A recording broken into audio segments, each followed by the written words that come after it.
ओम नमः शिवाय। नमस्कार दोस्तों, स्वागत है आप सभी का आपके अपने YouTube चैनल खुशहाल ज़िंदगी में। दोस्तों, आज की वीडियो में हम बात करेंगे कि महाशिवरात्रि पर महादेव की पूजा किस प्रकार से करनी है। यह पूजा विधि बहुत ही सरल है लेकिन बहुत ही चमत्कारी विधि है। इस विधि से यदि महाशिवरात्रि पर पार्थिव शिवलिंग का निर्माण करके रात्रि के 4 पहर में महादेव की पूजा कर ली जाए तो महादेव की कृपा व्यक्ति पर हो ही जाती है। यदि आप 4 प्रहर की पूजा नहीं भी कर सकते तो कम से कम प्रथम प्रहर, रात्रि का प्रथम प्रहर यानी कि प्रदोष का समय जो होता है उस समय पार्थिव शिवलिंग बनाकर इस प्रकार से महादेव की पूजा अवश्य कर लें। बाकी अगर आप चारों पहर में पूजा कर सकते हैं तो अवश्य करें। यह पूजा आप महादेव के मंदिर में भी जाके कर सकते हैं। यदि आप महादेव के मंदिर जाके पूजा करते हैं तो इस विधि से ही आप पूजा करेंगे, और यदि घर पर पार्थिव शिवलिंग बनाकर पूजा करते हैं तो भी इस विधि से ही आपको महाशिवरात्रि में पूजन करना है। सबसे पहले पूजा स्थान पर दीपक प्रज्वलित कर लें। यह दीपक तिल के तेल के या फिर घी का दीपक होगा। एक चौकी पर पीला रंग का कपड़ा बिछा लें, या फिर आप डायरेक्ट नीचे भी अगर पूजन कर रहे हैं यानी कि पात्र में शिवलिंग बनाकर इस पात्र को नीचे रखकर पूजन कर रहे हैं तो भी आप नीचे एक पीले या फिर सफ़ेद रंग का वस्त्र बिछा दें। इसके ऊपर शिवलिंग को स्थापित करें। सबसे पहले दीपक प्रज्वलित करें, दीपक की पूजा कर ले, पुष्प अक्षत इत्यादि अर्पित करके फिर भगवान गणेश का ध्यान करेंगे। सबसे पहले देखिए, मंदिरों में भगवान गणेश की मूर्ति स्थापित होती है, तो अगर मंदिर में पूजन कर रहे हैं तो जाकर पहले भगवान गणेश का ध्यान करके एक पुष्प भगवान को अर्पित कर दीजिएगा। और यदि घर में पूजन कर रहे हैं तो भी बस केवल भगवान गणेश का ध्यान करके एक पुष्प आपको यहाँ पर अर्पित कर देना है। इसके बाद महादेव का अभिषेक करेंगे। सबसे पहले गंगा जल से भगवान का अभिषेक करेंगे, थोड़ा सा जल भगवान को अर्पित करेंगे। इसके बाद गाय के कच्चे दूध से भगवान का अभिषेक करेंगे। रात्रि के 4 पहर में यदि आप पूजन करते हैं तो पहले पहर में आपको गाय के कच्चे दूध से महादेव का अभिषेक करना है। दूध से अभिषेक करने के बाद भगवान का अभिषेक दही से होता है, तो दही से भगवान का अभिषेक करेंगे। इसके बाद पुनः शुद्ध जल से भगवान को स्नान कराएंगे। रात्रि के दूसरे पहर में जब आप भगवान की पूजा करते हैं तो उस समय दही से भगवान का मुख्य रूप से अभिषेक किया जाता है। इसके बाद शक्कर से अभिषेक करेंगे, शक्कर चढ़ाएंगे। इसके बाद पुनः शुद्ध जल से अभिषेक करेंगे।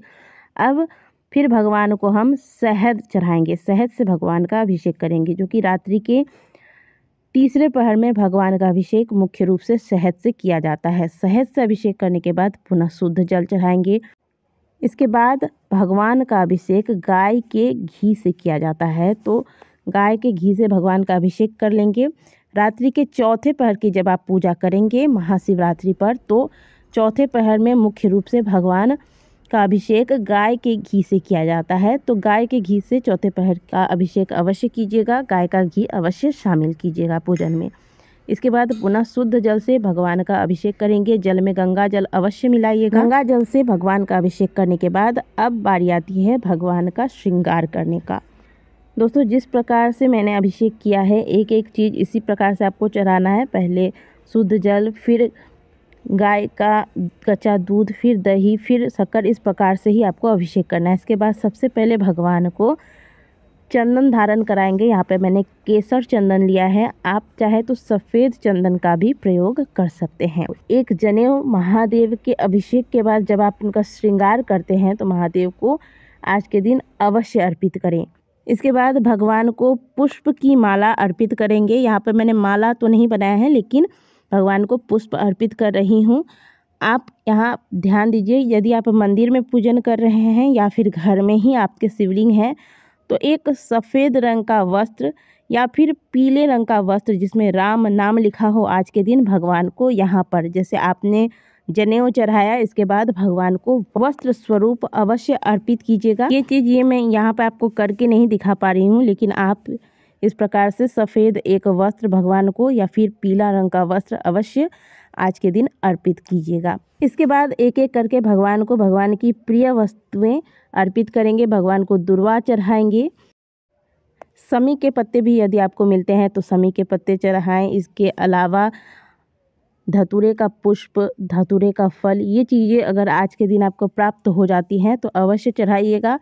साथ में बेलपत्री, यदि आप 5 लेते हैं, 7 लेते हैं, जितने बेलपत्र रखते हैं सभी बेलपत्र में जो चिकना हिस्सा है उस चिकने हिस्से में चंदन का लेप करके फिर एक एक करके महादेव को अर्पित करेंगे।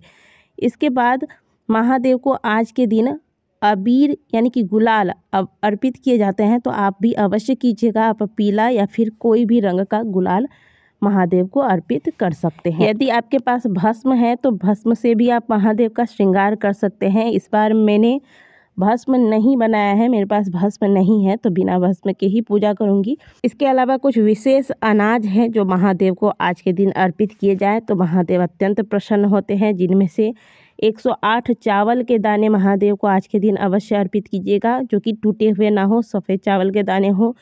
जौ अर्पित करें, गेहूं के दाने महादेव को अर्पित करें, तिल अर्पित करें, जो हरे मूंग होते हैं वो अर्पित करें। सभी आप 7, 11 या फिर चाहे तो 108 की संख्या में रख के भी महादेव को अर्पित कर सकते हैं। काली मिर्च अवश्य अर्पित कीजिएगा, काला तिल अर्पित कीजिएगा।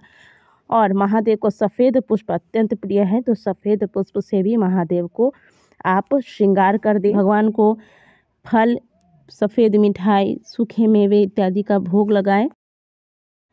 अंत में यदि आपके पास रुद्राक्ष की माला है तो महादेव को यह भी आज के दिन आप अर्पित कीजिएगा। इसके बाद कर्पूर की आरती बनाकर इसके बाद भगवान के सामने कुछ दक्षिणा रख के उन्हें प्रणाम कर लें। फिर महादेव की आरती कर लें। आरती आपको आज रात्रि के 4 पहर में आप 4 बार पूजन करेंगे और 4 बार ही आपको आरती करनी है। प्रत्येक पहर के पूजन में अंत में आपको आरती करनी है। तो इस सरल विधि से आप या तो घर में भी पूजन कर सकते हैं या फिर मंदिर भी जाते हैं तो इसी विधि से पूजन करें। आप पार्थिव शिवलिंग की पूजा कर रहे हैं तो यह शिवलिंग आप आज रात भर अपने घर में रख सकते हैं, अगले दिन इसका विसर्जन करेंगे। वैसे पार्थिव शिवलिंग की जो पूजा होती है, पूजा के बाद तुरंत इसका विसर्जन किया जाता है, लेकिन महाशिवरात्रि व तीज में पार्थिव शिवलिंग को आप रात भर रख सकते हैं, क्योंकि इन दोनों ही व्रतों में रात्रि जागरण का विधान है। और रात्रि जागरण के बाद अगले दिन प्रातःकाल स्नान करके जल चढ़ाने के बाद फिर इस शिवलिंग का विसर्जन किया जाता है। दोस्तों, वीडियो अगर आपको अच्छी लगी है तो वीडियो को लाइक जरूर कीजिएगा। कमेंट बॉक्स में हर हर महादेव अवश्य लिखिएगा। मिलते हैं आपसे अगली वीडियो में, तब तक के लिए ओम नमः शिवाय, हर हर महादेव।